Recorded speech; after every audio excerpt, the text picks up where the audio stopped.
Hello, good morning students. I hope so आज का दिन आपका मंगलमय हो। चलिए, तो हमने प्रीवियस क्लास में क्या पढ़ा था? कार्ल मार्क्स ना। कार्ल मार्क्स में हमने इंट्रोडक्शन देख लिया था और सिद्धांत देख लिया था, सिद्धांत पढ़े थे, है ना। कल हमने द्वंद्वात्मक सिद्धांत पढ़ा था, है ना। आज हम पढ़ेंगे पूंजीवाद, है ना। सेकंड सिद्धांत है उनका थ्योरी, पूंजीवाद। पूंजीवाद में कार्ल मार्क्स ने पूंजीवाद के ऊपर बहुत ही अच्छी थ्योरी दी है ना, जो सोशल रिलेशन से रिलेटेड है। इसमें हम आज के टाइम पे भी रिलेट करके देख सकते हैं कि पूंजीवाद का कितना बड़ा प्रभाव पड़ा है हमारे सामाजिक संबंधों में, है ना, हमारे समाज में। चलिए, तो हम आज का टॉपिक पढ़ते हैं पूंजी, ठीक है। कार्ल मार्क्स, तो कार्ल मार्क्स ने सबसे पहले क्या बताया है पूंजी में? देखो, अगर कार्ल मार्क्स पूंजी को, कैपिटल को अगर सबसे पहले समझना है तो कैसे समझेंगे, है ना। कैपिटल को अगर सबसे पहले समझना है तो हम कैसे समझेंगे? पूंजी, जैसे कि आप सबने तो देखा ही होगा, हमारे जो पिताजी होते हैं ना, तो वो क्या करते हैं? जॉब करते हैं। कहाँ जाते हैं? जॉब पर जाते हैं, ठीक है। उसके बाद क्या करते हैं? अर्निंग, है ना, अर्निंग होती है। फिर उसके बाद क्या होता है?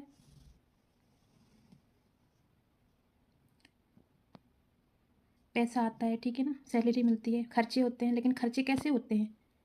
लिमिटेड। खर्चे कैसे होते हैं? लिमिटेड होते हैं, है ना। जब खर्चे हो जाते हैं, पूरी जॉब निकाल देते हैं, वो जॉब कर लेते हैं, है ना, सर्विस दे देते हैं, कहीं भी, प्राइवेट सेक्टर, गवर्नमेंट सेक्टर, कोई भी। उसके बाद फिर वो क्या होते हैं? रिटायर होते हैं, ठीक है। जॉब करते हैं, सैलरी मिलती है, अर्निंग करते हैं, खर्चे करते हैं। खर्चे कैसे होते हैं? लिमिटेड होते हैं, है ना। मतलब ज़रूरत के हिसाब से वो ज़्यादा खर्चा नहीं कर सकते। जितनी सैलरी आएगी खर्चा उतना ही होगा, उससे ज़्यादा नहीं होता। उसके बाद वो रिटायर हो जाते हैं। उसके बाद फिर क्या होता है? उसके बाद फिर से आप, हमारी जनरेशन आती है ना, पापा के बाद हम फिर क्या करते हैं? हम फिर जॉब करते हैं, नए सिरे से स्टार्ट करते हैं, है ना। फिर हम क्या करते हैं? फिर हम अर्निंग करते हैं, ठीक है। फिर हम क्या करते हैं? फिर अर्निंग करते हैं, फिर हम खर्चा करते हैं, लेकिन लिमिटेड, ठीक है। और फिर क्या होते हैं? हम भी रिटायर हो जाते हैं, ठीक है। हम भी रिटायर हो जाते हैं।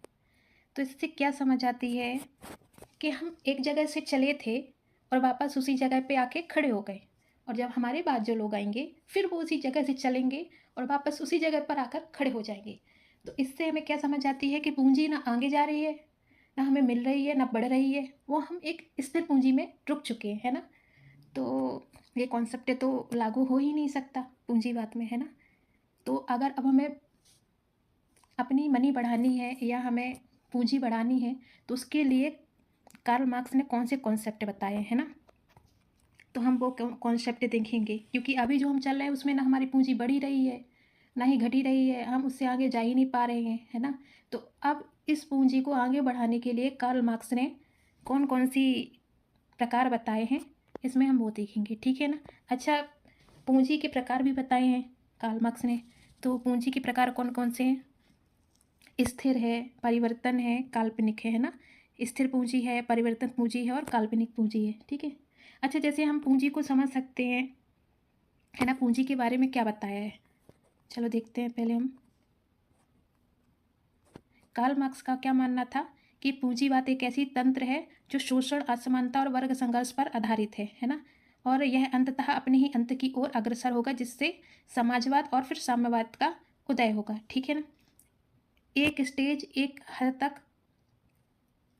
आगे बढ़ती है ना, लेकिन उसके बाद फिर बदलाव आता है ना, परिवर्तन होता है, और उसके बाद फिर दूसरी स्टेज आती है। तो इसलिए कार्ल मार्क्स ने कहा है कि जो ये पूंजीवाद है ना, यह अंततः अपने अंत की ओर अग्रसर होगा, जिससे बाद में जब बदलाव होंगे ना, लोग थक जाएंगे और लोग फिर बदलाव की ओर बढ़ेंगे।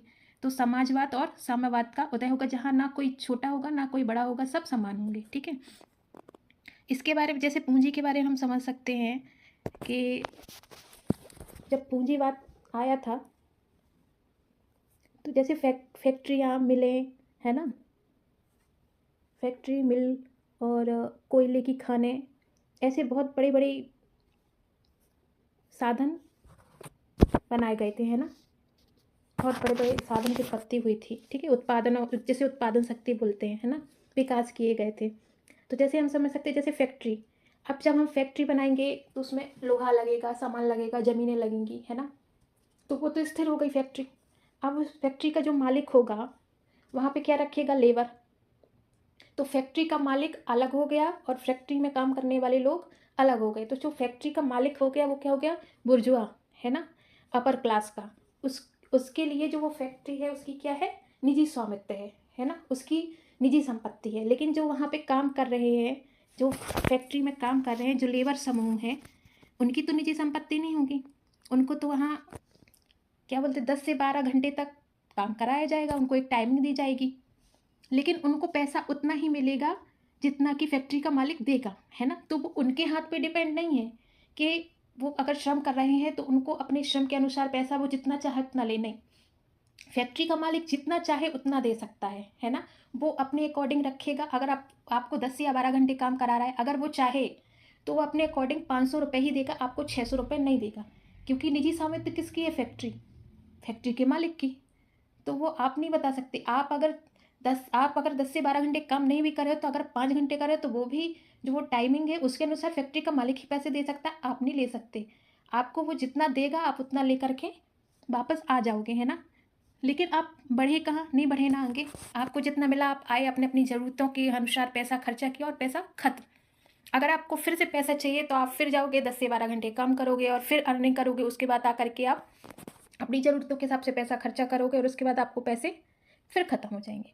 तो यहाँ पे क्या हो रहा है कि एक वर्ग जो है ना, जो रिच है, जो ऑनर है, जैसे फैक्ट्री का मालिक, ठीक है, एक फैक्ट्री उसका मालिक क्या है, ऑनर है, और वो रिच है। तो उसी हिसाब से अपन ये कह सकते हैं कि जो फैक्ट्री में लोग काम करते हैं 10 से 12 घंटे, तो वो क्या है, वो तो फिर पुअर पुअर की श्रेणी में आ गए ना, ठीक है, एक रिच की श्रेणी में आ गया, है ना, एक पुअर की श्रेणी में आ गया। तो 10 से 12 घंटे काम कौन करता है यहाँ पे, लेबर, है ना, श्रमिक, ठीक है। और जो बुर्जुआ है, जो उस दर का मालिक है, तो उसको तो वहाँ काम करना नहीं पड़ रहा है ना। वो सारे जैसे 10 श्रमिक है तो 10 श्रमिकों से पूरा काम करवाएगा, और जो उस श्रम से निकलेगा, है ना, लागत जो निकलेगी वो किसके पास जाएगी, बुर्जुआ के पास। अब बुर्जुआ के जो रिच वहाँ का ऑनर है उसके हाथ में जितनी संपत्ति आएगी, अब वो जितना चाहे कि जो 10 से 12 श्रमिक है उनमें वो कितना बांटना चाहे, वो किसके हाथ पे होता है, मालिक के हाथ पे, है ना, ऑनर के हाथ में। अगर वो चाहे आपको कि पर व्यक्ति 500 देगा तो पर व्यक्ति वो 500 ही देगा, वो आपको ज़्यादा नहीं देगा, क्योंकि आपके हाथ का नहीं है ना, आपका निजी स्वामित्व नहीं है ना वहाँ पर, है ना। तो आप तो वहीं के वहीं रह गए ना, आप आगे बढ़े ही नहीं। और बढ़ता कौन जा रहा है, जो फैक्ट्री का मालिक है ना, वो अपने अनुसार पैसा निकालता है, अपना पैसा निकालता है ना। उसके बाद आप, ये ज़रूरी नहीं है कि आपका श्रम का जितना पैसा है अगर प्रॉफिट हो रहा है तो वो उससे शेयर देगा, नहीं नहीं नहीं, ऐसा नहीं होता है ना। कैपिटल इसलिए तो बोला है, कार्ल मार्क्स ने क्या बताया है कि जो कैपिटल है ना वो सोशल रिलेशन है, क्या है, सोशल रिलेशन है, ठीक है। क्या बताया है, सोशल रिलेशन बताया है ना, सामाजिक संबंध है। जैसे श्रम और पूंजी, जहाँ श्रम होगा वहाँ पूंजी होगी, है ना, इसलिए इसको क्या बताया गया है, सोशल रिलेशन बताया गया है ना। अब जैसे फैक्ट्री में मालिक होता है ना, जैसे फैक्ट्री में क्या होगा, मालिक होगा, है ना, और वहाँ पे क्या होगा, लेबर भी होगा, ठीक है। लेकिन जो इसका खर्चा हो रहा है, इसकी जो लागत आ रही है, इसमें जो प्रॉफिट हो रहा है ना, तो वो लेबर को कैसे देगा, जो मनी है उसमें उसको कम देना है और ज़्यादा देना है, तो कैसे देगा, अपने प्रॉफिट के हिसाब से ही देगा। कैसे देगा, प्रॉफिट के हिसाब से, प्रॉफिट के हिसाब से ही देगा, है ना, उसको कितना प्रॉफिट हो रहा है, फिर उसमें वो कम या ज़्यादा पैसे दे सकता है। अगर उसको प्रॉफिट हो रहा है तो आपको वो ज़्यादा पैसे नहीं देगा, फिर वो आपको कितने देगा, 500, है ना। और वो 500 अपने पास रखेगा, उसको तो नहीं बांटना किसी को, है ना। तो इस प्रकार से हम कह सकते हैं कि जो पूंजी है वो पूंजी कैसे बनाई जाती है,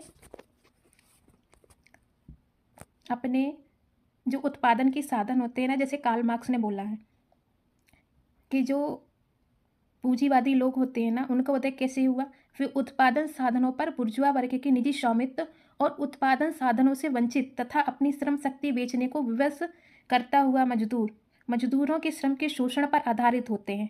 ठीक है ना। जो उत्पादन शक्तियाँ होती हैं ना, उनका जो तीव्र विकास होता है वो मजदूरों के श्रम के शोषण पर ही आधारित होता है। जैसे कि पूंजीवादी अधिक मूल्य, है ना, पूंजीवादी के जो अधिक मूल्य होता है, यानी वह मूल्य जिसे मजदूर अपनी श्रम शक्ति के मूल्य के अतिरिक्त निर्मित करता है। जो श्रम शक्ति होती है उससे अतिरिक्त जो निर्मित करता है ना, तो वह मुफ्त में किसके हाथ में चला जाता है, पूंजीवादी के हाथ में चला जाता है।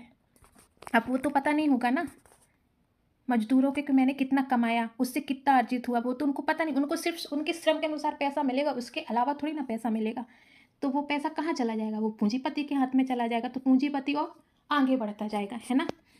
तो इसमें इन्होंने बोला है कि इसके अंत में, पूंजीवादी के अंत में क्या होगा, फिर समाजवाद और साम्यवाद का उदय होगा, है ना। इसके बाद हमने क्या देखा कि यहाँ कार्ल मार्क्स ने पूंजीवादी के बारे में कुछ मुख्य विचार दिए, जैसे वर्ग संघर्ष हो गया, शोषण हो गया, अस्थिरता हो गई, है ना।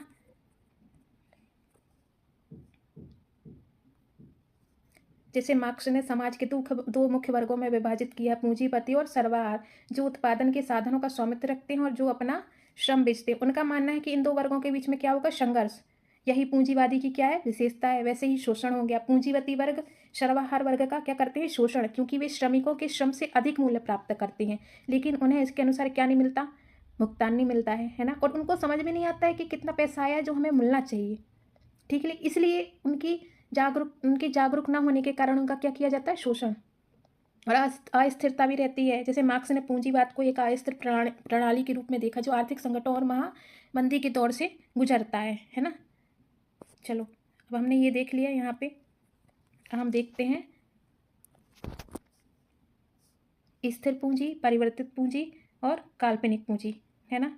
तो स्थिर पूंजी क्या कहलाती है, जो स्थिर पूंजी क्या होती है, स्थिर पूंजी होती है कि जैसे कि हमने पैसे जमा किए, है ना, जैसे हमने पैसे जमा किए, जैसे हमने काम किया, काम से हमें फिर पैसे मिले, ठीक है। जैसे हमें 500 मिली, हमने आके खर्चे किए, है ना, उसके बाद पैसे खत्म हो गए, उसके बाद हम फिर जाएंगे, फिर हम काम करेंगे, फिर हम श्रमिक बनेंगे, फिर हमें जो पैसा मिलेगा हम उसको खर्च कर देंगे, तो किस में आ जाएगा, स्थिर। वो हम बढ़ी ही नहीं ना पूंजी। फिर यहाँ क्या आएगी, चल संपत्ति, चल पूंजी, है ना। जैसे कि हम चल संपत्ति में कह सकते हैं कि सामान में कोई खर्चा कर दिया, है ना,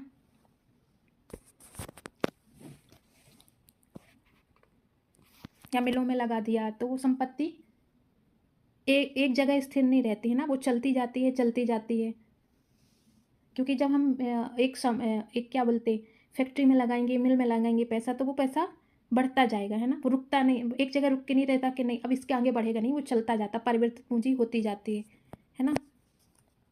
अब थर्ड कौन सी पूंजी आ गई यहाँ पे, काल्पनिक पूंजी, फिक्शन पूंजी कहते हैं। क्या कहते हैं इसे, फिक्शन पूंजी कहते हैं, ठीक है।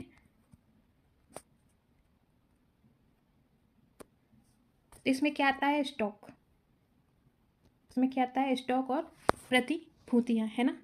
जैसे शेयर मार्केट है, तो हमने किसी में कितना लगाया, 1000 लगाया, ठीक है। हम सोच रहे हैं कि शेयर मार्केट में जो उछाल आएगा, तो लगभग अगर हमें 5000 भी मिल जाए उसका, है ना, तो हमारे लिए वो प्रॉफिट देगा। अगर मान लो घट गया तो फिर उसका हमें 500 भी मिलेगा, तो हमारे 1000 तो गए ना। लेकिन यहाँ जब बढ़ेगा तो इसका प्रॉफिट सबसे ज़्यादा किसे होगा, उस कंपनी के मालिक को ना, कंपनी के मालिक को।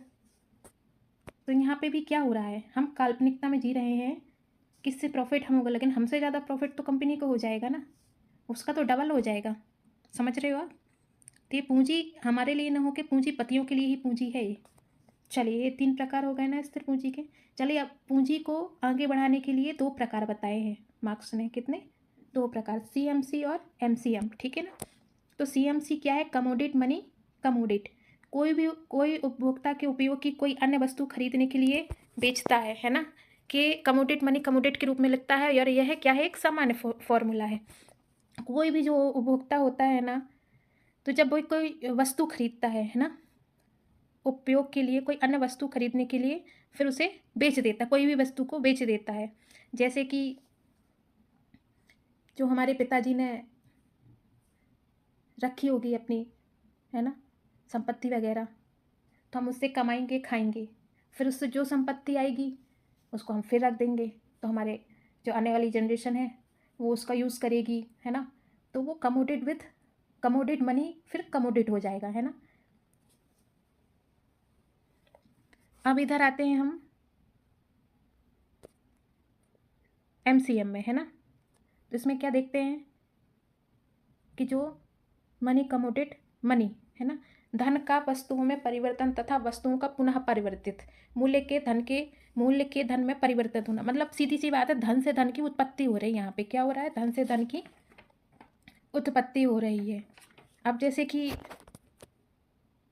मनी है ना, तो मनी को हमने कमोडिट किया, यूज़ किया, और उस यूज़ से हमने फिर क्या कर लिया, फिर मनी बना लिया, और फिर उस मनी को फिर हमने फिर कमोडिट किया, यूज़ किया, और फिर हमने फिर उससे क्या किया, मनी बना लिया, है ना। तो धन का वस्तुओं में परिवर्तन, जैसे यहाँ पे बता रहे हैं, धन का वस्तुओं में परिवर्तन तथा वस्तुओं का पुनः परिवर्तित मूल्य के धन में परिवर्तन,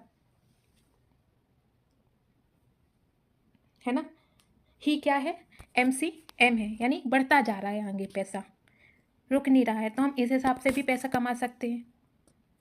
यानी धन से ही धन की उत्पत्ति करनी है और कुछ नहीं करना है। कार्ल मार्क्स ने क्या कहा है कि आपको धन से धन की ही उत्पत्ति करनी है।